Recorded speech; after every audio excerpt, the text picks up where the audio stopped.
CA inter नवंबर 23 exams के लिए जो अमेंडमेंट्स एप्लीकेबल हैं फॉर द टैक्सेशन जीएसटी का पेपर, उसका एक क्विक रिकैप कर लेते हैं। चलिए क्विकली रिवीजन कर लेते हैं। सुनिए, आपको ये अमेंडमेंट मटेरियल डाउनलोड करना है। आप जाइए rameshsoni.com में, rameshsoni.com में फ्री रिसोर्सेज टैब में जाइएगा। फ्री रिसोर्सेज टैब में सीए इंटर नवंबर 23 फोल्डर आपको मिलेगा। सीए इंटर नवंबर 23 फोल्डर में अमेंडमेंट मटेरियल का एक फोल्डर मिलेगा। उसमें आपको ये अमेंडमेंट के जो नोट्स हैं ये भी मिल जाएंगे। अलॉन्ग विद दैट जो जो अमेंडेड चार्ट्स हैं वो भी आपको वही मिल जाएंगे। ये हम यूज करने वाले हैं फॉर आवर क्विक रिवीजन। सुनिए, पहला पहला अमेंडमेंट आया है चार्ज ऑफ जीएसटी के चैप्टर में। अगर आप चार्ज ऑफ जीएसटी के चैप्टर में जाओगे, रिवर्स चार्ज में अगर आपको याद है कि sir central government, state government, union territory, local authority services दे रहा हो अदर देन पोस्ट, एयरपोर्ट और port, immovable property and transportation related services, अगर बिजनेस एंटिटी को दे रहा है जिसका लास्ट ईयर का turnover more than registration limit है, तो सर वो business entity GST under RCM देती थी। ठीक है सर। उसके बाद central government, state government, union territory और लोकल अथॉरिटी अगर रेंटिंग ऑफ इमूवेबल प्रॉपर्टी करती है तो registered person GST under RCM देता है। तो सर ये जो आरसीएम के प्रोविजन है ये अब एप्लीकेबल करा दिए गए हैं with respect to government, court and tribunal. तो समझ लीजिए, अगर कोर्ट और ट्रिब्यूनल अगर सर्विसेज दे रहा है for an example of renting of immovable property to a registered person, तो रजिस्टर्ड पर्सन जीएसटी देगा अंडर आरसीएम। तो यहां पे जहां जहां कोर्ट गवर्नमेंट लिखा हुआ है वहां पे अगर कोई पार्लियामेंट है या स्टेट लेजिस्लेचर है, कोर्ट या ट्रिब्यूनल है और वो बिजनेस एंटिटी को सर्विसेज दे रहा है तो sir business entity GST under RCM देगा। अगर वो रेंटिंग ऑफ इमूवेबल प्रॉपर्टी का सर्विस दे रहा है तो भी रजिस्टर्ड पर्सन जीएसटी देगा अंडर आरसीएम। बस इसी प्रोविजन को एक्सटेंड कर दिया गया है टू कोर्ट और ट्रिब्यूनल। ठीक है सर, पॉइंट क्लियर है। उसके बाद जो नेक्स्ट अमेंडमेंट है इधर वो rule number 8 and rule number 9 with respect to registration chapter. जब आप रजिस्ट्रेशन के चैप्टर में जाते हो, रजिस्ट्रेशन के चैप्टर में मैंने आपको बोला था जब एक पर्सन लायबल हो जाएगा फॉर रजिस्ट्रेशन, वो सेक्शन नंबर 25(1) बोलता है he should apply for registration with in 30 days. तो सर जब वो रूल नंबर 8 में एप्लीकेशन देगा, पहला पहला अमेंडमेंट इधर आया है इन रूल नंबर 8 और सेकंड रूल नंबर 9 में अमेंडमेंट आया है। रूल नंबर 8 में क्या अमेंडमेंट आया है? पहले जब आप जीएसटी आरईसी 01 फिल करते थे, जीएसटी आरईसी 01 का पार्ट ए में आपको पैन नंबर देना पड़ता था, पैन के साथ आपको mobile number and email address को भी देना पड़ता था। अब ये बोल रहे हैं कि जो जब आप पैन नंबर दोगे वो पैन के साथ जो आपका mobile number and email ID linked है उसी पे ओटीपी भेज के वेरिफिकेशन किया जाएगा। बेसिकली अलग से आपको mobile number and email address देने की जरूरत नहीं है, pan link mobile number and email address पे वेरिफिकेशन होगा। उसके बाद आप स्टेट, यूनियन टेरिटरी डालिए, टेम्परेरी रेफरेंस नंबर जनरेट हो जाएगा। और सर अगर आपको जरूरत है, अगर आप आधार ऑथेंटिकेशन कराने वाले हो तो आप आधार ऑथेंटिकेशन में पार्ट बी में यस बोलिए। अगर आपने यस बोला तो sir date of Aadhaar authentication और date of submission 15 days from the date of submission of part B, उस दिन आपको एक्नॉलेजमेंट मिल जाएगा। तो अगर आपने आधार ऑथेंटिकेशन 15 दिन के अंदर कर दिया तो date of Aadhaar authentication date of submission of form माना जाएगा। अगर आपने 15 दिन में नहीं किया तो सर जैसे ही 15 दिन कंप्लीट हो जाएंगे from the date of submission of part B, 15 दिन जैसे ही कंप्लीट हो जाएंगे उस दिन आपको एक्नॉलेजमेंट दे दिया जाएगा। अब सुनिए, अब यहां पे एक स्टार एंटर कर दिया गया है, एक स्टार लगा के गवर्नमेंट ने बोल दिया है कि अगर आपने एप्लीकेशन सबमिट किया, आप आधार ऑथेंटिकेशन कराना चाहते हो, लेकिन अगर पोर्टल ने आपको आइडेंटिफाई कर लिया एज ए पर्सन जो रिस्की काइंड ऑफ पर्सन है, तो उस केस में क्या होगा? आपका बायोमेट्रिक बेस्ड आधार ऑथेंटिकेशन होगा, फोटोग्राफ लिया जाएगा, वेरिफिकेशन ऑफ ओरिजिनल डॉक्यूमेंट भी किए जाएंगे जो आपने अपलोड किया था eight the time of taking registration, जो आपने डॉक्यूमेंट अपलोड किए थे। और कहां किए जाएंगे ये सारे biometric based Aadhaar authentication? Photograph वगैरह लिया जाएगा, डॉक्यूमेंट वेरिफिकेशन किया जाएगा, ये सारा किया जाएगा एट ए फैसिलिटेशन सेंटर जो गवर्नमेंट नोटिफाई कर देगा। एंड सर एप्लीकेशन को कंप्लीटेड तभी माना जाएगा जब आपने ये सारा प्रोसेस कंप्लीट कर लिया है। और ये रूल अभी सिर्फ गुजरात में ही एप्लीकेबल कराया गया है, तो ध्यान रखिएगा।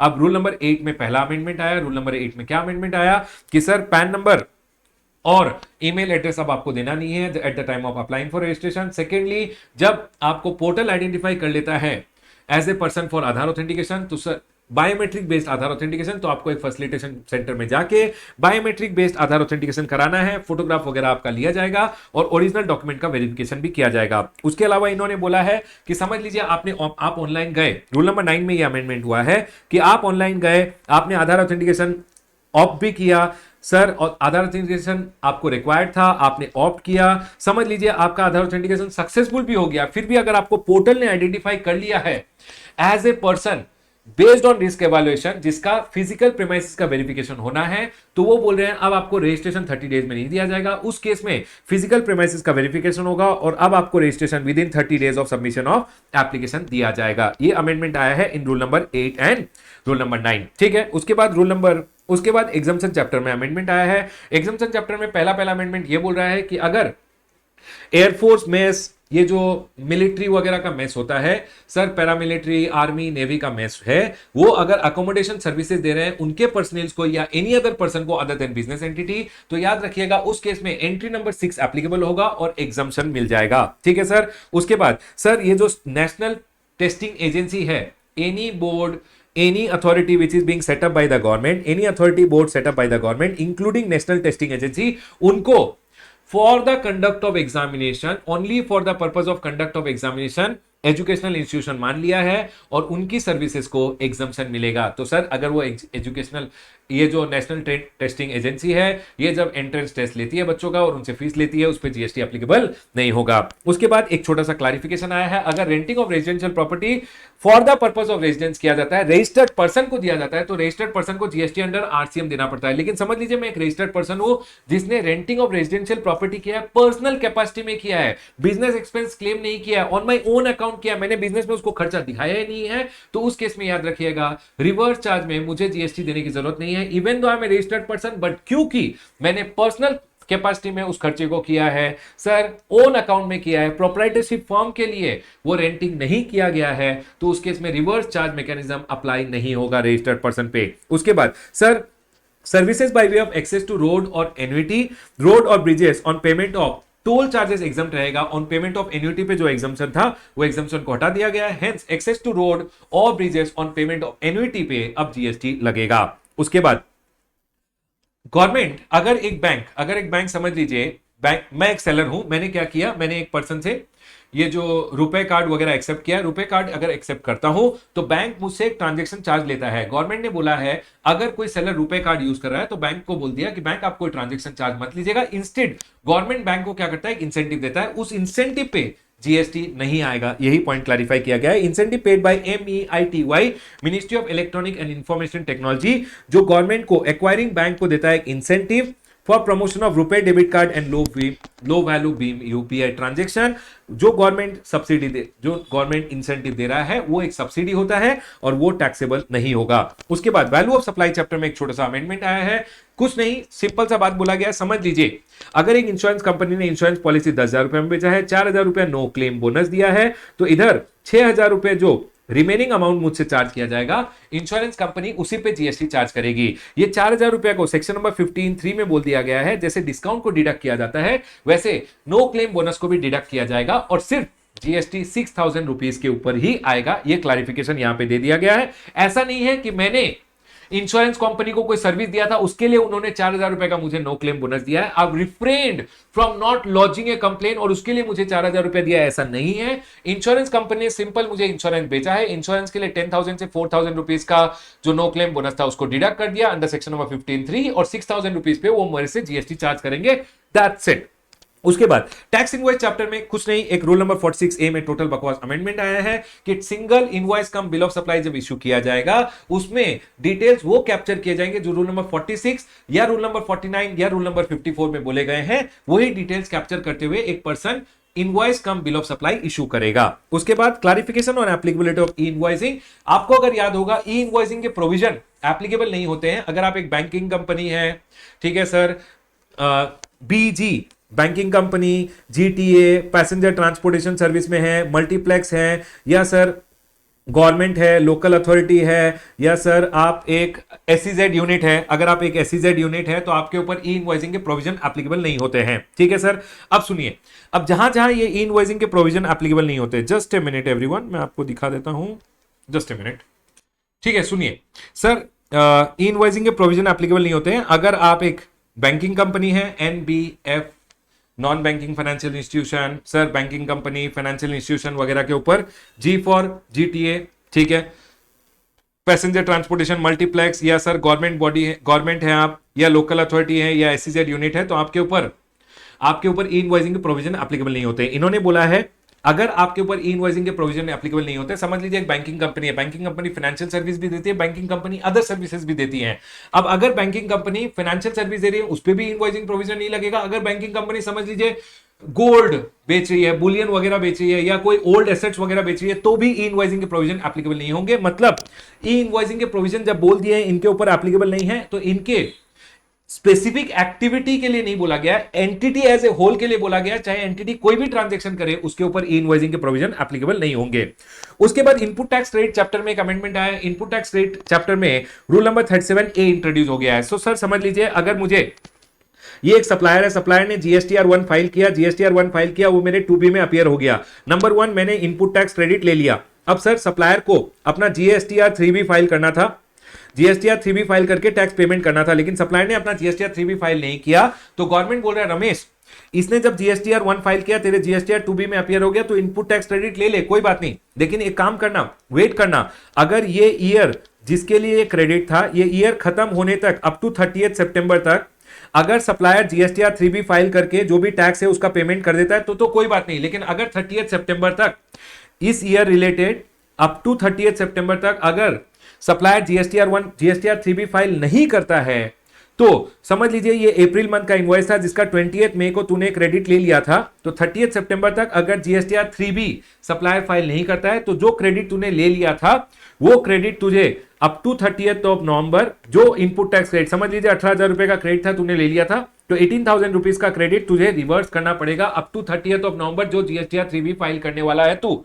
अगर 30 नवंबर तक तूने रिवर्स कर दिया तो वेरी गुड, अगर 30 नवंबर तक तूने रिवर्स नहीं किया तो सर जब रिवर्स करेगा तब तक का, इसके बाद अगर जब भी रिवर्स करेगा तुझे along with interest under section number 50 reversal करना पड़ेगा। तो समझ लीजिए मैंने 18,000 यहां रिवर्स किया, तो this has to be reversed along with interest under section number 50। ठीक है सर, पॉइंट क्लियर है। सर अगर बाद में मैंने सप्लायर ने जीएसटीआर 3B फाइल करके टैक्स का पेमेंट कर दिया तो बाद में आप क्रेडिट रीअवेल कर सकते हो, यही पॉइंट यहां बोला गया है। तो सर यही वहां पे बोल रहा है कि sir where ITC availed by registered person with respect to invoice or debit note furnished by the supplier in GSTR 1 but corresponding GSTR 3B is not furnished up to 30th of September of next financial year, जो आपने ITC लिया था उसको reverse करना है on और before 30th of नवंबर। जब आप GSTR 3B फाइल कर रहे हो ऑन और before 30th of November. Sir अगर मैंने 30th of नवंबर तक रिवर्स नहीं किया तो आप to reverse along with interest, उसके बाद वाला पीरियड के लिए मुझे इंटरेस्ट देना पड़ेगा at the under section number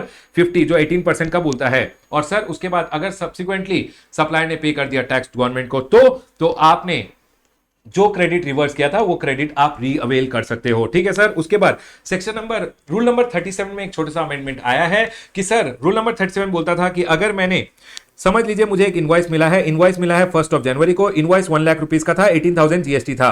अब मैंने अगर समझ लीजिए 180 डेज में इस इनवॉइस का पेमेंट नहीं किया, 30th जून तक अगर मैंने पेमेंट नहीं किया, तो जो क्रेडिट मैंने लिया था वो क्रेडिट मुझे रिवर्स करना पड़ता है और इंटरेस्ट लगता है from the date of utilisation till the date of reversal. Yes sir, point clear है। अब यहां पे इन्होंने एक छोटा सा बात बोल दिया, समझ लीजिए आपने बीच में पार्ट पेमेंट कर दिया था, तो यहां पे रिवर्सल जो रिमेनिंग पार्ट आपने पेमेंट नहीं किया था उस रिलेटेड जो जीएसटी होगा उसी का आपको रिवर्सल करना है along with interest under section number 50। यही पॉइंट इन्होंने बोला है यहां पे कि सर अगर आपने पार्ट पेमेंट कर दिया था तो reversal only with respect to part payment होगा। Only proportionate reversal of ITC is required in case of part payment of value of supply plus tax in respect of inward supply within 180 days। Invoice मिल गया, 180 days के भीतर अगर आपने part payment किया है तो जितना पेमेंट आपने नहीं किया उस रिलेटेड जितना जीएसटी होगा वो आपको रिवर्स करना पड़ेगा 180 डेज खत्म होने के बाद along with interest under section number 50, जो बोलता है जब यूटिलाइज किया तब से लेके जब तक रिवर्स करोगे तब तक इंटरेस्ट देना पड़ेगा। उसके बाद सर पेमेंट ऑफ टैक्स के चैप्टर में ई कैश लेजर के लिए